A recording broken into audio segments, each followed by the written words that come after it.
พยาธิวอแม่นพยาธิติดต่อให้แห้งจากสัตว์สู่สัตว์และสามารถติดต่อจากสัตว์สู่คนซึ่งในแต่ละปีมีคนที่เสียชีวิตย้อนพยาธิวออย่างน้อย3-5 คนต่อปีดังนั้นการซักยาวัคซีนป้องกันจึงมีความสำคัญหลายและทุกคนต้องร่วมแรงร่วมใจกันต้านพยาธิวอให้หมดไปท่านดร.สุภาวรรณ แก้ววีไลวงศ์รองหัวหน้ากลุ่มเลี้ยงสัตว์และการประมงได้กล่าวรายงานต่อพิธีเฉลิมฉลองวันต้านพยาธิวอโลกประจำปี 2025 ที่ได้จัดขึ้นอยู่ที่โรงเรียนประถมสมบูรณ์ท่านาแรงในวันที่ 17 ตุลาคมผ่านมาว่าพยาธิวอแม่นพยาธิติดต่อให้แห้งซึ่งได้ค้นพบในเมื่อ 2,000 ปีก่อนคริสตศักราชหรือประมาณ 4,000 กว่าปีมาแล้วสามารถเว้าได้ว่าเป็นพยาธิที่เก่าแก่ที่สุดและยังคงเกิดขึ้นอยู่ในโลกของพวกเขาจนถึงทุกวันนี้พยาธิดังกล่าวเป็นพยาธิติดต่อจากสัตว์สู่สัตว์ซึ่งเกิดขึ้นกับสัตว์เลี้ยงลูกด้วยน้ำนมทุกชนิดและสามารถติดต่อจากสัตว์สู่คนโดยเส้นทางการติดต่อโดยกงจากการกัดของหมาและแมวที่มีเชื้อไวรัสวออยู่ในน้ำลายและเข้าสู่ห่างกายของคนทั้งบาดแผลหมาแม่นแหล่งรักษาเชื้อที่สำคัญสำหรับการแพร่กระจายเชื้อพยาธิวอบ่ว่าสัตว์หรือคนที่ได้รับเชื้อพยาธิวอและแสดงอาการของวอออกมาให้เห็นแม่นบ่สามารถปิ้นปัวให้หายดีได้ซึ่งอัตราการตายแม่นสูงถึง 99% ถึงแม้นว่าพยาธิวอจะบ่สามารถปิ้นปัวให้หายดีได้แต่พวกเขาสามารถป้องกันบ่ให้สัตว์และคนเป็นพยาธิวอได้ 100% ด้วยการซักวัคซีนซึ่งแม่นทันลุยส์ ปัสเตอร์นักปราชญ์ชาวฝรั่งเศสได้ค้นพบและผลิตยากันพยาธิวอเป็นครั้งทำอิฐในปี 1885 นับจากนั้นมายาวัคซีนกันพยาธิวอ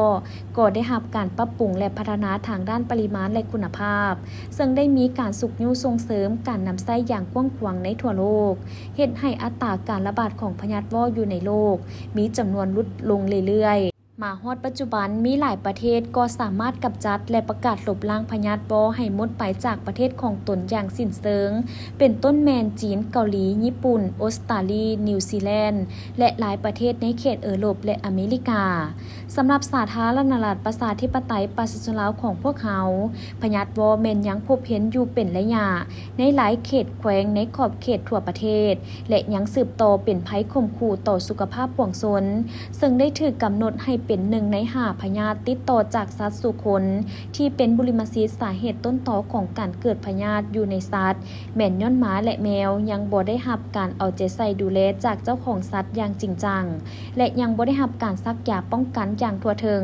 และอัตราการซักยายังต่ำซึ่งในระยะ8 ปีผ่านมาการซักยาป้องกันสามารถปฏิบัติได้โดยเฉลี่ยเพียงแต่ 100,000 กว่าตัวต่อปี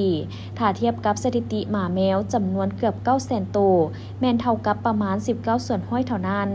สำหรับสภาพการติดเชื้อพยาธิในสัตว์แม่นเกิดขึ้นทุกๆปีซึ่งใน8 ปีผ่านมามีการกวดพบเชื้ออยู่หลายแขวงที่มีการส่งตัวอย่างเข้ามากวดเป็นต้นแมนแขวงเวียงจันทน์เชียงขวางหลวงพระบางสยบุรีไซสมบูรณ์นครเวียงจันทน์บริคำไซสวรรณเขตสารวันเซกองจำปาสักและอัตตปือจากตัวเลขสถิติเก็บกำได้ให้ฮู้ว่าประมาณ 30-40 ส่วนห้อยของตัวอย่างที่ส่งไปกวดอยู่ศูนย์วิจัยพยาธิสัตว์ของกรมเลี้ยงสัตว์และการประมงแม่นพบเชื้อพยาธิวอส่วนการติดเชื้อพยาธิในคนแม่นมีการรายงานว่าในแต่ละปีมีคนเสียชีวิตย้อนพยาธิวออย่างน้อย 3-5 คนต่อปีสาเหตุต้นตอของการเกิดพยาธิอยู่ในคนแม่นย้อนถึกหมาหรือแมวที่ติดเชื้อพยาธิวอกัดหรือขูดหรือเลียแล้วบ่ได้รับการซักยาป้องกันอย่างทันเวลาและครบถ้วน